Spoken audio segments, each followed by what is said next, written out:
வணக்கம் அன்பு நண்பர்களே. ஈரோடு நாடாளுமன்ற தொகுதி 4 முனை போட்டி நிலவக்கூடிய நிலையில ஈரோடு நாடாளுமன்ற தொகுதியில யாருக்கு வெற்றி முகம் இருக்கு அப்படிங்கறத பத்தி தான் இன்னைக்கு நம்ம இந்த வீடியோல ரொம்பவே விரிவா பேச போறோம். திராவிட முன்னேற்ற கழகம், அண்ணா திராவிட முன்னேற்ற கழகம், தமிழ் மாநில காங்கிரஸ் பாஜக கூட்டணியில, அது மட்டும் இல்லாம நாம் தமிழர் கட்சின்னு 4 முனை போட்டி நிலவக்கூடிய ஈரோடு தொகுதியினுடைய புள்ளி விவரங்களை பத்தி பேசுறதுக்கு முன்னாடி முதல்ல அந்த நாடாளுமன்ற தொகுதியில எத்தனை சட்டமன்ற தொகுதிகள் இருக்கு அப்படிங்கறத பாத்திரலாம். தமிழகத்துல மற்ற நாடாளுமன்ற தொகுதிகளை விட ரொம்பவே வித்தியாசமான ஒரு தொகுதி அப்படின்னு நம்ம ஈரோட சொல்லிடலாம். ஏன்னா இங்க இருக்கக்கூடிய 6 சட்டமன்ற தொகுதிகளும் 3 மாவட்டங்களா பரவி கிடக்கு. அதுல ரொம்ப முக்கியமா ஈரோடு மாவட்டத்துல வரக்கூடிய ஈரோடு மேற்கு, ஈரோடு கிழக்கு, மொடக்குறிச்சி அப்படிங்கக்கூடிய சட்டமன்ற தொகுதிகள், திருப்பூர் மாவட்டத்துல வரக்கூடிய தாராபுரம், காங்கேயம் அப்படிங்கக்கூடிய சட்டமன்ற தொகுதிகள், நாமக்கல் மாவட்டத்துல வரக்கூடிய குமாரபாளையம்னு 6 சட்டமன்ற தொகுதிகள் சேர்ந்ததுதான் ஈரோடு நாடாளுமன்ற தொகுதி. முதல்ல இந்த ஈரோடு நாடாளுமன்ற தொகுதியில அரசியல் கட்சிகளுடைய பலம் என்னவா இருக்கு அப்படிங்கறதையும் நம்ம இந்த இடத்துல பேச வேண்டியது ரொம்ப அவசியம். அந்த வகையில ஈரோடு நாடாளுமன்ற தொகுதிக்குட்பட்ட ஈரோடு மேற்கு அப்படிங்கக்கூடிய சட்டமன்ற தொகுதி திமுக வசம் இருக்கு. அங்க அமைச்சர் முத்துசாமி அந்த தொகுதியினுடைய சட்டமன்ற உறுப்பினர். ஈரோடு கிழக்குக்கு அண்மையில இடைத்தேர்தலில் வெற்றி பெற்ற EVKS இளங்கோவன் எம்எல்ஏவா இருக்காரு. அது காங்கிரஸ் கட்சியினுடைய வசம் இருக்கு. மொடக்குறிச்சி சட்டமன்ற தொகுதி பாரதிய ஜனதா கட்சியினுடைய சரஸ்வதி சட்டமன்ற உறுப்பினரா இருக்காங்க. அதே மாதிரி தாராபுரம் தொகுதியில திமுக வசம் இருக்கு. காங்கேயம் தொகுதியும் திமுக வசம் இருக்கு. இந்த 2 தொகுதியிலுமே அமைச்சர்கள் இருக்காங்க. தாராபுரம் தொகுதியில ஜெயிச்சவங்க கயல்விழி செல்வராஜ் அமைச்சரா இருக்காங்க. காங்கேயம் தொகுதியில ஜெயிச்ச வெள்ளக்கோயில் சாமிநாதனும் செய்தித்துறை அமைச்சரா இருக்காரு. இது மட்டும் இல்லாம நாமக்கல்ல ஒரு தொகுதி, இந்த சட்டமன்ற தொகுதி இந்த பாராளுமன்ற தொகுதிக்குள்ள வருது. அது குமாரபாளையம். அந்த தொகுதியினுடைய சட்டமன்ற உறுப்பினர் தங்கமணி அதிமுகவுடைய முன்னாள் அமைச்சர். இங்க அரசியல் கட்சிகளுடைய பலம் அப்படிங்கக்கூடியது இந்த மொத்தம் இருக்கக்கூடிய இந்த 6 சட்டமன்ற தொகுதிகள்ல திமுகவினுடைய பலம் 3. அந்த 3 பேருமே அமைச்சர்கள் அப்படிங்கிறது இன்னும் ஆச்சரியமான ஒரு விஷயம்.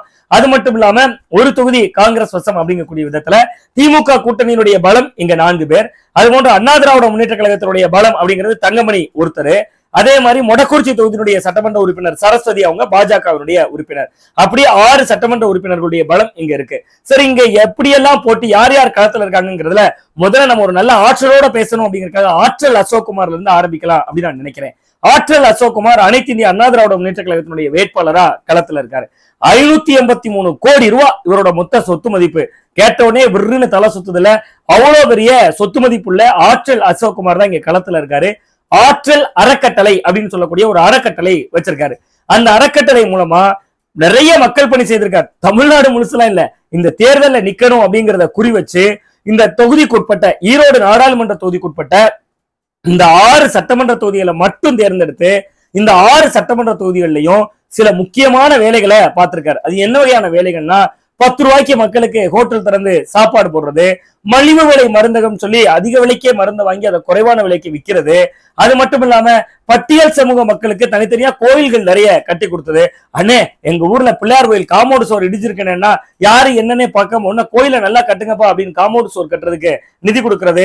ஐயோ அண்ணே, பள்ளிக்கூட சோர் இடிஞ்சு போச்சே, மழையில சேதம் ஆயிடுச்சுனே அப்படின்னா உடனே பள்ளிக்கூடத்தோட பக்கச்சுவர்களை கட்டுறதுக்கான நிதி கொடுக்கறதுன்னு கிட்டத்தட்ட அந்த மனிதர் கோடிக்கணக்கான ரூபாய்களை கடந்த 3 ஆண்டுகளா விட்டுருக்காரு. அப்படின்னா இவர் அரசியல் எத்தனை வருஷமா இருக்காருன்னு நீங்க கேட்கலாம். இவர் அரசியலுக்கு வந்து 3 ஆண்டுகள் தான் ஆகுது.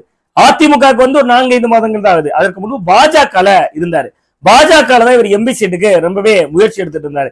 இவர் யாரு ஆற்றல் அசோக்குமார் அப்படின்னு பாத்தீங்கன்னா, இங்க எம்எல்ஏவா இருக்காங்கல்ல மொடக்குறிச்சியில, யாரு, அந்த சரஸ்வதி அவர்கள். அந்த சரஸ்வதி அவர்களுடைய சொந்த மருமகன் தான் ஆற்றல் அசோக்குமார். மாமியார் ஒரு தொகுதியினுடைய சட்டமன்ற உறுப்பினராக இருக்காங்க. அதே தொகுதியில மருமகன் அதிமுகவுடைய எம்பி வேட்பாளரா களத்துல நிக்கிறாரு. பாஜக தான் இவர் சீட்டு கேட்டு ரொம்பவே போராடிக்கிட்டு இருந்தாரு. ஓபிசி அணியினுடைய மாநில நிர்வாகியாகவும் இருந்தாரு பாஜக. ஆனா ஒரு கட்டத்துல பாஜக இவருக்கு சமீட்சை கிடைக்கல, சீட் இல்ல அப்படின்னு சொல்லிட்டாங்க. சீட் இல்ல அப்படிங்கக்கூடிய நெருக்கடி வர்றப்ப இவர் அதிமுக பக்கம் நகர்றாரு. ஆற்றல் அசோக்குமாரோட ஆற்றலை பார்த்து வியந்தாரா இல்லையோ, எடப்பாடி பழனிசாமி அவரோட பாக்கெட்டை பார்த்து ரொம்ப வியந்துட்டாரு. ஓ, இவ்வளவு பணிகள் செய்றீங்களா, இவ்வளவு தூரம் மக்களோட நெருக்கமா இருக்கிறீங்களா, நீங்க வாங்க தம்பி உங்களுக்கு சீட்டு தரேன்னு சொல்லி அவருக்கு உடனே சீட்டும் கொடுத்துட்டாரு. ஆற்றல் அசோக்குமாரை பொறுத்தவரை சமூக பணிகள் நிறைய செய்திருக்காரு. அது நம்ம மனதார அவரை பாராட்டதான் செய்யறோம். அந்த 10 ரூபாய்க்கு உணவு கொடுக்கறதுங்கிறது எப்படி அம்மா உணவகம் ரியாக்ட் ஆச்சோ அது மாதிரியான ஒரு ரியாக்ட இந்த 6 சட்டமன்ற தொகுதிகளையும் ஏற்படுத்தியிருக்கு. அந்த மலிவு விலை மருந்தகம் எல்லா விஷயங்களுமே அப்படி ரியாக்ட் ஏற்படுத்தியிருக்கு. அவரே ஒரு அறிக்கை வெளியிட்டு இருக்காரு. இந்த தேர்தல் நேரத்துல ஒரு விளக்க கையேடு வெளியிட்டு இருக்காரு. அதுல தன்னால நேரடியா இந்த தொகுதிக்குள்ள பலன் அடைஞ்சவங்க 7 லட்சம் பேர் அப்படின்னு குறிப்பிடுறாரு. ஆனா அந்த 7 லட்சம் பேரும் ஓட்டு போட்டுருவாங்கன்னு அவர் நினைக்கிறது கொஞ்சம் வண்ணமயமான கற்பனை தான் அப்படிங்கிறதா இருந்தாலும் அவருடைய ஒரு முயற்சியா அதை நம்ம பார்க்க வேண்டியிருக்கு. ஆற்றல் அசோக்குமாருடைய ஒரு அளப்பரிய முயற்சியா தான் அதை நம்ம பார்க்க வேண்டியிருக்கு. அது மட்டும் இல்லாம இன்னொரு விஷயமும் செய்யறாரு ஆற்றல் அசோக்குமார். என்ன பண்ணுவார்னா, தீபாவளி வந்துருச்சு, பொங்கல் வந்துருச்சு, இஸ்லாமியர்களுக்கான ஒரு ரம்ஜான் வந்துருச்சு, அல்லது கிறிஸ்துமஸ் வந்துருச்சு, அல்லது வேற ஏதோ முக்கியமான பண்டிகைகள் வந்துருச்சுன்னா உங்களோட அந்த 6 தொகுதிக்குட்பட்ட நம்பர்களை கலெக்ட் பண்ணி வச்சிருக்காங்க. அதுல மத ரீதியா அவங்க இந்துவா, முஸ்லிமா, கிறிஸ்டினா வச்சிருக்காங்க. அவர்களுடைய இதெல்லாம் தயாரிச்சு வச்சிருக்கிறதுனால ஒரு இஸ்லாமியரா இருந்தாலும் அவருக்கு ரம்ஜான் வாழ்த்து வரும். திடீர்னு ஒரு கால் வரும். அந்த போன் எடுத்தா, நான் உங்கள் ஆற்றல் அசோக்குமார் பேசுகிறேன், இனிய தீபாவளி வாழ்த்துக்கள், அல்லது இனிய ரமலான் வாழ்த்துக்கள், இனிய கிறிஸ்துமஸ் வாழ்த்துக்கள் அப்படின்னு சொல்ற விதத்துல மக்களுக்கு அவருடைய பெயர் பரிச்சயமா இருக்கு. அது அவருடைய மிகப்பெரிய பலமா பார்க்கப்படுது. அப்படின்னா ஆற்றல் அசோக்குமாருக்கு பலவீனம் என்ன இருக்கு அப்படின்னு பார்த்தா, கார்பரேட் ஸ்டைல்லயே வேலை பார்த்துட்டு இருக்காரு தேர்தல் வேலையை. பாஜகல அவருக்கு உள்ளூர் நிர்வாகிகள் கிட்ட முட்டு வந்ததே, ஒரு மிகப்பெரிய மோதல் வந்ததுக்கு காரணமே உள்ளூர்ல இருக்கக்கூடிய நிர்வாகிகளை மதிக்க மாட்டாரு, மாவட்ட நிர்வாகிகளை மதிக்க மாட்டாரு, கார்பரேட் ஸ்டைல்ல அரசியல் பண்றாரு அப்படிங்கக்கூடிய விமர்சனம் தான் வச்சாங்க.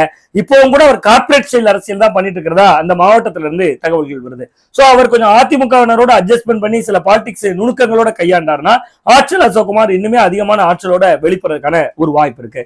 திராவிட முன்னேற்ற கழகத்தினுடைய சார்பில் பிரகாஷ் களத்துல இருக்காரு. இந்த இடத்துல ஆற்றல் அசோக்குமாரும் கவுண்டர் சமூகத்தை சேர்ந்தவர் தான். அந்த தொகுதியில பெரும்பான்மையா இருக்கக்கூடியவங்க கவுண்டர் சமூகத்தை சேர்ந்தவர்கள். அந்த வகையில ஆற்றல் அசோக்குமாரும் கவுண்டர் சமூகத்தை சேர்ந்தவர் தான். திராவிட முன்னேற்ற கழகத்துடைய வேட்பாளர் பிரகாஷும் கவுண்டர் சமூகத்தை சேர்ந்தவர் தான். அதே மாதிரி பாஜகவினுடைய கூட்டணியில தமிழ் மாநில காங்கிரஸுக்கு ஒதுக்கப்பட்டிருக்கு. அங்க இருந்து களத்துல நிற்கக்கூடிய விஜயகுமாரும் கவுண்டர் சமூகத்தை சேர்ந்தவர்தான். சோ இந்த தொகுதிக்குள்ள மெஜாரிட்டியா இருக்கக்கூடிய கவுண்டர் சமூக வாக்குகள் ஒரு பக்கமா இல்லாம கொஞ்சம் அப்படியே சிதறதுக்கான வாய்ப்பு இருக்கிறதா தான் நம்மளால புரிஞ்சுக்க முடியுது. அது மட்டும் இல்லாம திராவிட முன்னேற்ற கழகத்துடைய வேட்பாளர் பிரகாஷுக்கு மிகப்பெரிய பலமா இருக்கிறது எதுன்னு பாத்தீங்கன்னா கூட்டணி பலம் தான். பெரும்பாலான நாடாளுமன்ற தொகுதிகளில் எப்படி கூட்டணி ரொம்ப ஸ்ட்ராங்கா பலமா உங்களுக்கு இருக்கோ அதே மாதிரியே ஈரோடு நாடாளுமன்ற தொகுதியிலையும் திமுகவுக்கு கூட்டணி பலம் பெரிய அளவுல கை கொடுக்குது. அது மட்டும் இல்லாம தொகுதிக்குள்ள 10% அளவுக்கு சிறுபான்மையினர் ஓட்டு வங்கி இருக்கு. கிறிஸ்தவர்களா இருக்கலாம், இஸ்லாமியர்களா இருக்கலாம். அந்த வாட்டுகள் எல்லாமே பாஜகவுக்கு எதிரான ஓட்டுகள். அது மட்டும் இல்லாம அதிமுக பாஜகவை எதிர்த்து தீவிர அரசியல் பண்ணாதனால அந்த வாக்குகளும் ரொம்ப எளிதா திமுக கூட்டணி பக்கம் அறுவடையாகுது. இதெல்லாம் மட்டும் இல்லாம கொங்கு நாடு மக்கள் தேசிய கட்சியும் திமுக கூட்டணிக்குள்ள இருக்காங்க. அங்க கொங்கு பகுதியில வலுவா இருக்கக்கூடிய கட்சி அது. அது மட்டும் இல்லாம அருந்ததியர் வாக்குகளும் இந்த தொகுதிக்குள்ள ஈரோடு தொகுதிக்குள்ள கணிசமான அளவுக்கு இருக்கு. நான் கோயம்புத்தூர் தொகுதிக்கு என்ன பேசணும்னோ அது இந்த தொகுதிக்கும் பொருந்தும். அருந்ததியர் வாக்குகளை பொறுத்த வரைக்கும் அங்க இருக்கக்கூடிய மக்கள் இரட்டை இலையை தங்களுக்கு இஷ்டமான கட்சியா நினைக்கிறாங்க. ஆனா அதையெல்லாம் தாண்டி இந்த தொகுதியில கொஞ்சம் திராவிட முன்னேற்ற கழகமும் அருந்ததியர் வாக்களை அறுவடை செய்யும். அதுக்கு காரணம் ஆதித்தமிழர் பேரவை, அந்த அருந்ததியர் மக்களை மையப்படுத்தி இயங்கக்கூடிய ஆதித்தமிழர் பேரவை திராவிட முன்னேற்ற கழகத்தினுடைய கூட்டணியில இருக்கு. அதனால அவங்களும் கணிசமான ஒரு ஓட்டை திமுக பக்கம் எடுக்கிறாங்க. இதெல்லாம் மட்டும் இல்லாம மொத்தம் இருக்கக்கூடிய 6 சட்டமன்ற தொகுதிகள்ல, இந்த தொகுதிக்குள்ள வரக்கூடிய 6 சட்டமன்ற தொகுதிகள்ல 4 தொகுதிகள் திமுக கூட்டணி வசம் இருக்கு. அது கூட பிரச்சனை இல்லை. அதுல 3 தொகுதிகள்ல அமைச்சர் இருக்காங்க. இந்த நாடாளுமன்ற தொகுதிக்கு உட்பட்ட பகுதியில தான் ஈரோடு முத்துசாமி இருக்காரு. இந்த நாடாளுமன்ற தொகுதிக்கு உட்பட்ட பகுதியில தான் அமைச்சர் சாமிநாதன் இருக்காரு. இதே நாடாளுமன்ற தொகுதிக்கு உட்பட்ட தொகுதியில தான் கயல்விழி இருக்காங்க அமைச்சர். சோ இவர்கள் எல்லாம் சேர்ந்து தேர்தல் வேலை செய்யறதுனால தெரிந்த முகங்கள் அடிக்கடி அங்க அமைச்சர்களா இருக்கிறவங்க தொகுதிக்குள்ள சுத்துறதுனால இன்னுமே வீரியமா திராவிட முன்னேற்ற கழகம் வெளிப்படுது. சோ திமுகவை பொறுத்தவரை கூட்டணி பலம் அப்படிங்கிறது பெரிய பலமா இருக்கிறது போல, அருந்ததியர்களை மையப்படுத்திய ஆதித்தமிழர் பேரவை, கொங்கு நாடு மக்கள் தேசிய கட்சி போன்றவை கூட்டணிக்குள்ள இருக்கிறது பலமா இருக்கிறது போல, அமைச்சர்கள் தொகுதிக்குள்ள இருக்கிறதும் ஒரு பெரிய பலமா பார்க்கப்படுது. அதே நேரத்துல ஈரோடு முத்துசாமி கொஞ்சம் தேர்தல் வேலையில சுணக்கம் காட்டுறது அமைச்சர். காரணம் என்னன்னா அவரும் கவுண்டர் சமூகத்தை சேர்ந்தவர், பிரகாஷும் கவுண்டர் சமூகத்தை சேர்ந்தவர். பிரகாஷ் குறுக்கு வழியில டக்குனு சீட் வாங்கிட்டு வந்தவர். அது என்ன குறுக்கு வழி அப்படின்னு நீங்க கேட்டக்கூடாது. அமைச்சர் உதயநிதி ஸ்டாலின் அவர்களுடைய ஆசையால இளைஞரணி கோட்டால சீட் வாங்கிட்டு வந்தவர். அப்ப ஈரோடு முத்துசாமிக்கு ஒரு அச்சம் வருது. சோ இவர் நம்மளோட வளர்ந்துருவாரோ, ஓவர்லுக் பண்ணிடுவாரோ அப்படிங்கக்கூடிய ஒரு அச்சம் இயல்பாவே இருக்காது. அரசியல் கட்சிகள் எல்லாருமே என்ன செய்வாங்கன்னா, அரசியல்வாதிகள் யாரா இருந்தாலும், யார் அமைச்சரா இருந்தாலும், யார் மாவட்ட செயலர் இருந்தாலும், யார் எம்எல்ஏவா இருந்தாலும் தங்களுக்கான இடம் காலியாயிடக்கூடாதுங்கிறதுல ரொம்ப அச்ச உணர்வோட இருப்பாங்க. அதுதான் அரசியலோட ஒரு தத்துவம். சோ அந்த வகையில ஈரோடு முத்துசாமிக்கும் கொஞ்சம் அச்சம் இருந்துச்சு. ஈரோடு முத்துசாமி முதல்ல என்ன பண்ணாருன்னா, கூடுமானவரை மதிமுகவை சேர்ந்த ஈரோடு கணேசமூர்த்தி அண்மையில தற்கொலை செய்தார்ல, அவருக்கு இந்த தொகுதியை வாங்கி கொடுக்கறதுக்கு பலகட்ட முயற்சிகள் எல்லாம் கூட எடுத்தாரு. ஆனா அந்த முயற்சிகளும் பலன் அடிக்கல. பாவம் அவரும் இன்றைக்கு இறைவனடியில போய் சேர்ந்துட்டாரு ஈரோடு கணேசமூர்த்தி. அந்த இடத்துல பிரகாஷ் வந்தோட ஈரோடு முத்துசாமியால முதல்ல கொஞ்சம் நாட்கள் தேர்தல் வேலையில சுணக்கமா இருந்தாரு. இப்ப தலைமையில இருந்து ஏதோ உத்தரவு வந்ததை தொடர்ந்து அவர் கொஞ்சம் தேர்தல் பணியை தீவிரப்படுத்தியிருக்காரு. பிரகாஷினுடைய பலம் கூட்டணி பலமாக இருக்கு. அது மட்டும் இல்லாம அவருடைய இப்ப அமைச்சர்கள்லாம் சேர்ந்து வேலை செய்யறதும் அவருடைய பலமாக பார்க்கப்படுது. பலவீனம் இருக்காருன்னா ஆற்றல் அசோக்குமார் அளவுக்கு இவர் தொகுதி முழுவதும் அறிமுகமான நபரா இல்ல.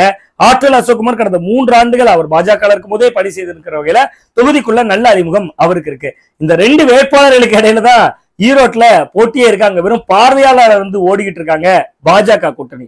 பாஜக கூட்டணியில கேட்கவே செய்யாத இந்த தொகுதியை தமிழ் மாநில காங்கிரஸ் கட்சிக்கு தூக்கி கொடுத்துட்டாங்க. தமிழ் மாநில காங்கிரஸ் கட்சியில விஜயகுமார் அங்க களத்துல இருக்காரு. தொகுதிக்குள்ள பாஜக கொஞ்சம் ஓரளவு வளர்ந்திருக்கு. காரணம் என்னன்னா ஆற்றல் அசோக்குமார் கொஞ்சம் களப்பணி பண்ணி வச்சிருக்காரு. சோ அந்த ஓட்டுகளை மட்டுமே நம்பிதான் ஜி.கே. வாசன் இந்த தொகுதியில விஜயகுமாரை களமிறக்கிருக்காரு. இந்த விஜயகுமார் யாரு அப்படின்னு பாத்தீங்கன்னா அவர் வந்து பாஜக அந்த தமிழ் மாநில காங்கிரஸ்ல மிக முக்கியமான ஒரு நபர். ஈரோடு மாவட்டத்தினுடைய தலைவராகவும் இருக்கக்கூடியவர். அவர் தான் களத்துல இருக்காங்க. முதல்ல இந்த தொகுதியில விடியல் சேகர், தமிழ் மாநில காங்கிரசினுடைய முக்கியமான நிர்வாகி விடியல் சேகர் தான் களமிறங்கிறதா இருந்துச்சு. ஆனா விடியல் சேகர் அதிமுக கூட்டணியை விட்டு அவர் வந்துட்டாரு. தொகுதிக்குள்ளேயும் கட்சி இல்ல, நம்ம போய் நின்று ரிஸ்க் எடுக்க வேண்டாம், எம்எல்ஏ சீட் வாங்கிட்டு ஒதுங்கிடலாம் அப்படின்ட்டு எம்எல்ஏ சீட்டு போதும்னு இப்ப நான் விஜயகுமாரை நிறுத்துங்கனே போதும்னு அப்படின்னு சொல்லி ஒதுங்கிக்கிட்டாரா. விஜயகுமார் பாவம் பொருளாதார பலமும் இல்லாம, கூட்டணி பலமும் இல்லாம, கட்சியினர் பலமும் இல்லாம, தமிழ் மாநில காங்கிரசுக்கும் கிளைகள் அமைப்பு ரீதியா இல்லாம ரொம்பவே தடுமாறக்கூடிய ஒரு சூழலை அங்க பார்க்க முடியுது. இன்னும் சொல்ல போனா பாஜகவுக்கும் நாம் தமிழர் கட்சியினுடைய கார்மேகன் அப்படிங்கிறவருக்கும் அவர் மருத்துவரா இருக்காரு. 2 பேருக்கும் இடையில தான் அங்க 3வது இடம் யார் வர போறாங்க அப்படிங்கக்கூடிய போட்டி இருக்கு. இன்றைக்கு களச்சூழல்ல கூட்டணி பலத்தால சிறுபான்மையினர் வாக்கு வங்கியால ஒருபடி முன்னே நிற்கிறாரு திராவிட முன்னேற்ற கழகத்தினுடைய வேட்பாளர் பிரகாஷ். ஆனாலும் ஆற்றல் அசோக்குமாரோட மிகப்பெரிய ஆற்றல் இருக்கு. அந்த ஆற்றலை பயன்படுத்தி அவர் இன்னும் முன்னுக்கு வராராங்கிறத காலம் தீர்மானிக்கும், மக்கள் தீர்மானிப்பார்கள். நான் சொன்ன இந்த ஆற்றல்ங்கிறது இப்படி வந்து இப்படி முடிக்கிற அந்த மூளையை சொல்றேன். காலம் தீர்மானிப்பார்கள், மக்கள் தீர்மானிப்பார்கள். பார்க்கலாம் யாருடைய கையில் வெற்றியை தொடக்க போகிறார்கள் ஈரோடு மக்கள் என்பது. மீண்டும் ஒரு நல்ல அரசியல் அப்டேட்டோடு உங்களை சந்திக்கின்றேன். நான் உங்கள் சுவாமிநாதன், ஊடகவியலாளர்.